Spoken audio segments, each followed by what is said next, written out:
I'm about to give you some real knowledge. Hey, I want to talk to you about the 3 things that are really going to boost your confidence, and also the 3 things that are really going to kill your confidence.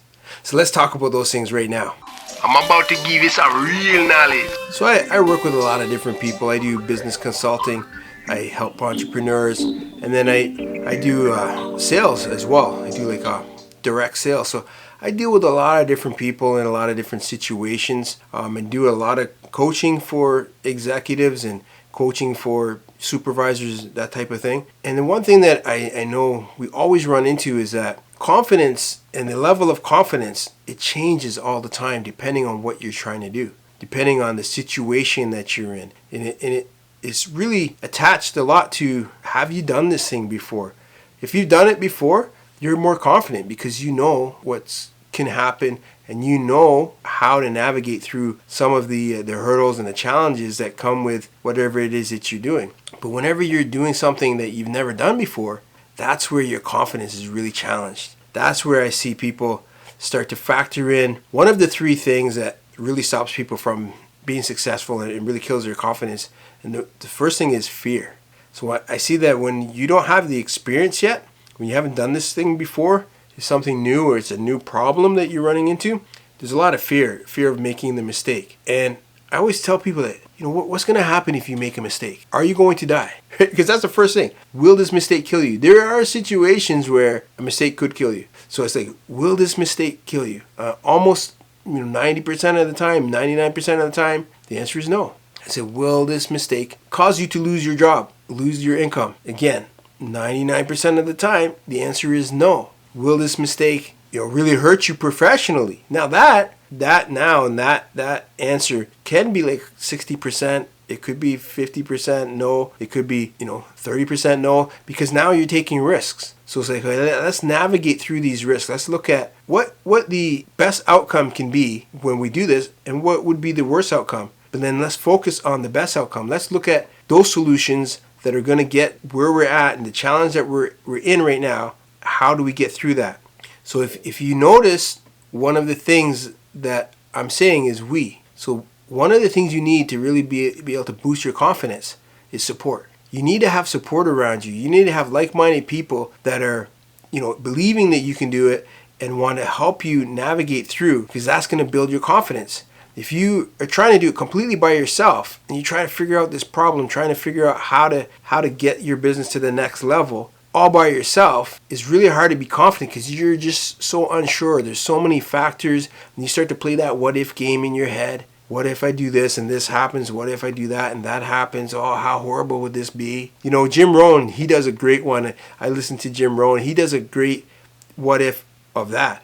And then he flips it over to, why don't you focus on the what if for the positive side, for the best outcome? And so that's what I learned that from Jim Rohn, and I teach that. I tell people that all the time. Focus on the best case scenario, the thing that you want to have happen, and then figure out how do you make that happen. But if you don't have the support, it's really hard to be able to stay confident when you don't have the experience and you're not sure what the outcome could be. So the fear of failure, the fear of how bad would this failure be, how devastating can it be if I fail at this, that is really just a thing to keep you focused on not making that happen. Focus on, okay, I'm going to avoid this by really focusing on doing these things. And if I put these things in place, I've eliminated those really devastating options. Now, if it doesn't work out, it's going to be a lot better than if I had have not really focused on those other things and put things in place to avoid those other things,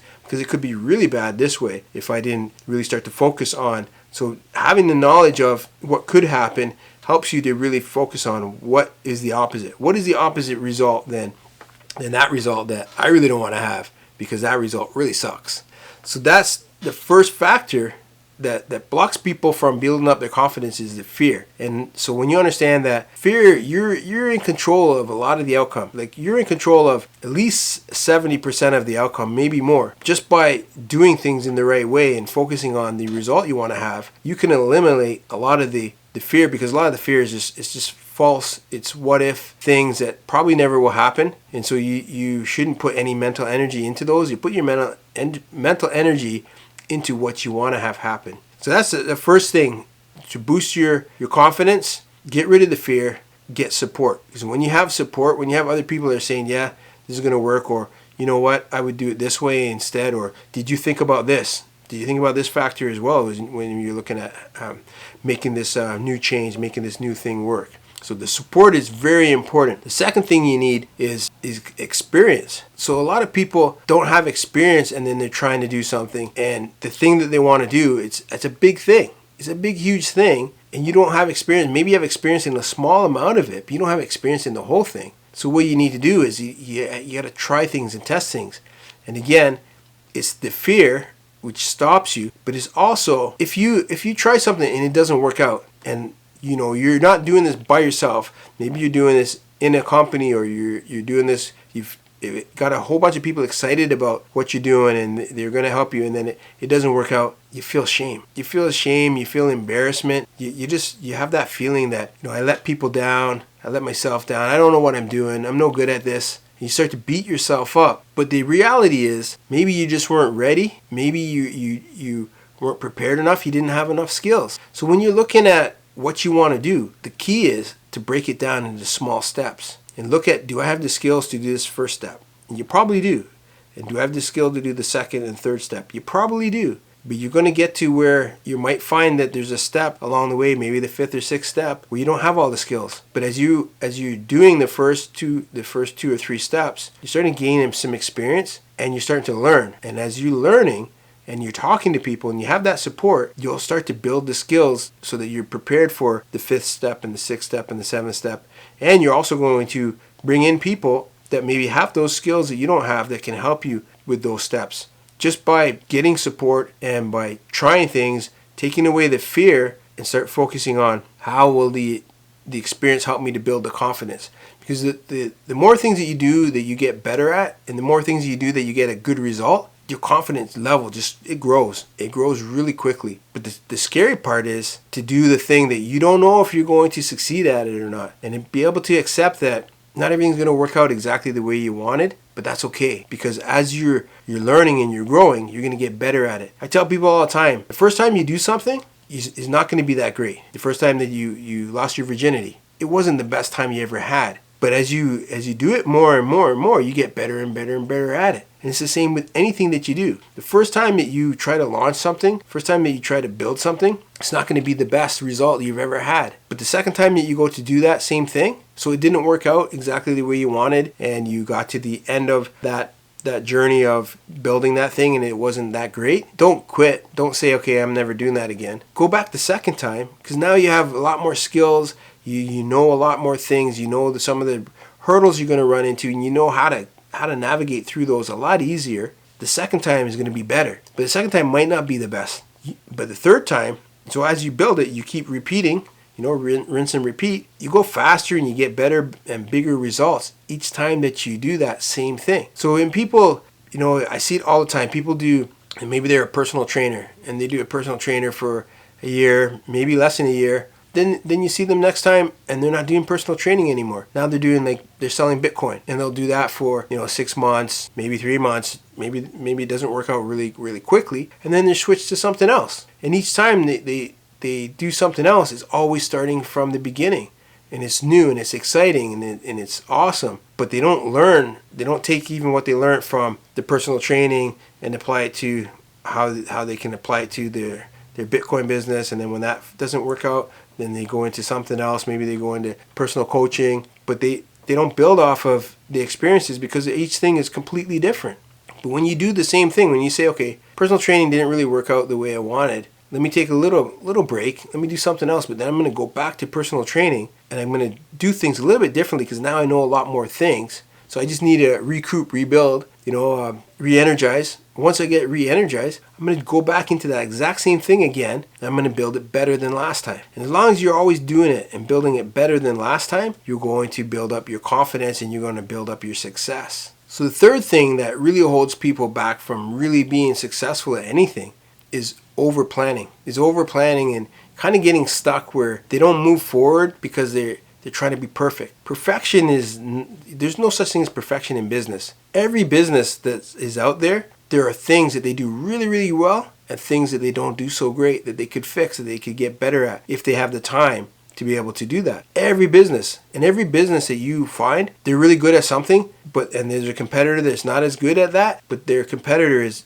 better at some other part of that business that they're not that, they're weaker at that. Now, maybe that other part of the business is not that important, so it's okay, but nobody has a perfect business. Nobody has a perfect career. Nobody has a perfect mindset. There's always things that you can learn and get better at and improve. So you shouldn't expect that you're going to be perfect every time you go out and you do something. I've done speeches before, even speeches that I've done before, the same speech, I'll do it, and then one day I'll be off. The vibe isn't right, I'm not feeling right, whatever it is. I feel super confident, but it's just the delivery just didn't work. It was just off. You're going to have that in your business. You're going to have those kind of days where even if you think you got everything down and it should be perfect, it doesn't go perfect. Some factor that comes in beyond your control affects what's going to happen. And that's okay. That's normal. So by letting go of trying to be perfect and just try to do the best that you can that day, try to do the best that you can that day, and tomorrow you try to do the best that you can